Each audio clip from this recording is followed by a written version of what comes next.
Everyone books far too much in, they overcomplicate how they spend their time, and this means they are busy. But busy is not the goal. The idea is that you're moving forward, you're making progress, you've got all the momentum, but you have no sense of being out of control. This is the exact framework that I use to create success in multiple areas, to get so much done, but still have a sense of calm and chill and not feeling like you're rushing around and not enjoying yourself. I'll also tell you how neuroscience gives me a boost whenever I need it. So the only three things in my life, my profession, my obsession, and decompression. So we'll start with profession. So my profession is the work that I do, how I make money, how I make impact, the way that I show up, put my stuff out there and get paid for the value that I create for other people, for a very specific group of people. What I don't mean by profession and what doesn't come into my profession is admin tasks, small unimportant things or things that don't make the boat go faster, and that's often the things that other people could do. So my goal is that whenever I'm working on profession, it's incredibly intentional. It's like, this is my one business, this is my one group of people I'm serving, and this is my list of things to do. Nothing on that list should be something that someone else can do, because if there's something that someone else could do, they should be doing it. It should be a software, it should be a person, it should be a supplier, not me. I don't want to spend any of the time working on my profession doing anything that is beneath my superpowers. After profession, we've got obsession. And your obsession is the main thing that you do outside of your profession that you take just as seriously as your profession, but you don't necessarily do it in a professional capacity in any way. You don't necessarily get paid for it, but you still take it just as seriously as if you did. So for me, that's powerlifting. And why it's my obsession is that I'm trying to be as good as possible at it. There's a schedule, there's a program, there's a way that I'm continuously improving and trying to get better, but it's not professional. I'm not paid for it at all. It's my profession and it's my obsession, and they're two very different things. After that, it's decompression. So profession, obsession,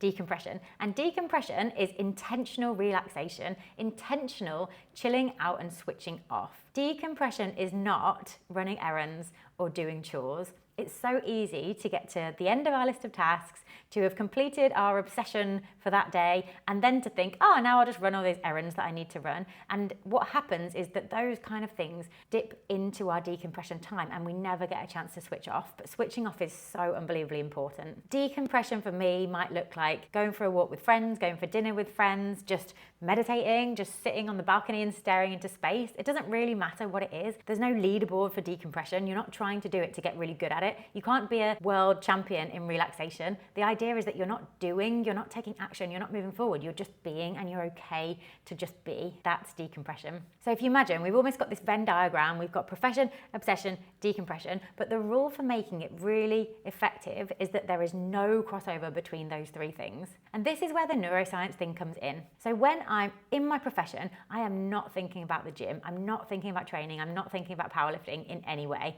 When I'm in the gym, my phone's on airplane mode. I'm not thinking about that email I need to send later. I'm not thinking about that project I'm doing. I'm not thinking about that filming I'm doing. I'm just totally focused on just lifting and just anything to do with my obsession. There's no multitasking, and multitasking is for losers. It never works. And this matters because of something called your default mode network. So your default mode network is a part of your subconscious brain that processes, that runs through information without you even knowing. So what I find is that when I'm powerlifting, when I'm not thinking about work, my default mode network is processing all the work stuff, all the information that's already in there. And so your default mode network is why, you know, when you go to the shower and you just have this amazing idea a few minutes in and you're like, oh my God, why did I never think about that before?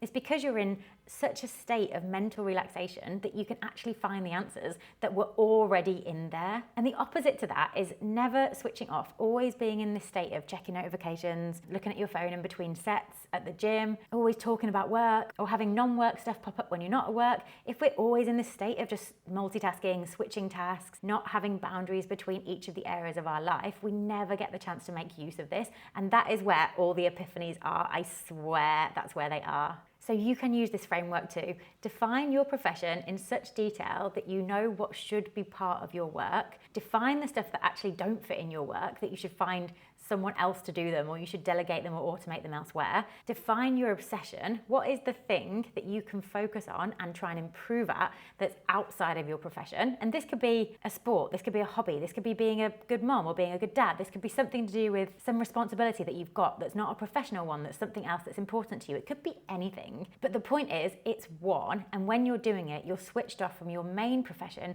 so that your default mode network has a chance to work, has a chance to do its job and come up with all the answers that are going to mean that your business goes further or your career goes further. And then it's defining the decompression. What for you makes you truly switch off? It's probably not watching something on the TV. It's probably not listening to podcasts. It's probably not something that fills your brain. You ideally want to find something that empties your brain, that lets you find calm and stillness and clarity, because answers also come from there. I take these 3 pillars, profession, obsession, decompression, so seriously that my entire calendar is in 3 colours. There's a different colour for profession, obsession and decompression so that I can see very clearly the purpose of each part of my day, and that's to make sure that I don't cross over and there isn't like a murky space between them. I honestly think that this is the secret. I honestly think that this is the thing that everyone who feels like they're too busy and has too much booked in is missing. This is how you get your power back. This is how you become intentional about your day. This is how you get good at multiple things while also making your brain work with you and not against you. I hope that's been useful. I would love to hear your thoughts in the comments below. What's your profession? What's your obsession? How do you switch off? How do you guard the boundaries between those 3 areas of your life? Let me know